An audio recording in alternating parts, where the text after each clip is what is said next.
हाम्रो 36 मा रहेको छ आवास भनेपछि के छ त हाम्रो आवासको हक घरको हक हुने भयो हैन के रहेछ भन्दा 37 मा रहेको छ आवासको हक हुने भयो 38 मा चाहिँ हाम्रो के छ महिलाको हक भयो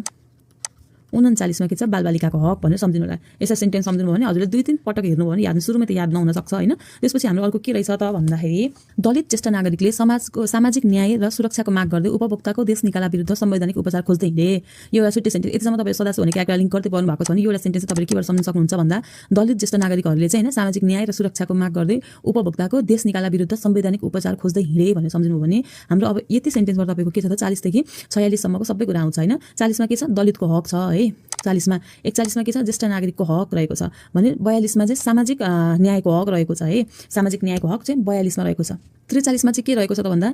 सामाजिक सुरक्षाको हक है न्याय र सुरक्षा चाहिँ तपाईको सम्झिन सकिहाल्नुहुन्छ है यो चाहिँ हाम्रो कतिमा रहेको छ त 43 मा सामाजिक सुरक्षाको हक रहेको छ 44 मा के छ उपभोक्ताको हक रहेको छ है 44 मा उपभोक्ताको हक रहेको छ भने 45 मा चाहिँ देश निकाला विरुद्धको हक यो सम्झिनु पर्यो अनि हाम्रो 46 मा चाहिँ के छ संवैधानिक उपचार है सबैभन्दा लास्टको चाहिँ हक के रहेछ भन्दा संवैधानिक उपचारको हक रहेको छ यति सेन्टेन्स सम्झिनु भयो भने तपाईहरुको के छ लगभग हाम्रोमा भएको 31 वटा सम्झिन सकिन्छ तपाईहरुलाई सम्झिनलाई के हुन्छ एउटा क्यारेक्टर सम्झिन आफै इमेजिनेसन गर्दै जानु भयो भने तपाईले चाहिँ सम्झिन सकिहाल्नुहुन्छ हैन यसलाई एकपटक हेर्दा याद हुँदैन दुई पटक हेर्दा याद नहुन सक्ला गर्दै गर्दै बिस्तारै तपाईले 2-3 पटक रिभाइज गरिरहनु भयो र अलिकति सर्टेन समयपछि फेरि त्यो कुरा रिभाइज गर्नुभयो भने तपाईलाई यो मजाले याद हुन्छ है यसमा तपाईले डाउट मान्नै पर्दैन त्यसपछि हाम्रो अब के छ भन्दा अहिलेको हाम्रो चाहिँ थप भएका मौलिकहरू के कस्ता हुन् पहिलाको चाहिँ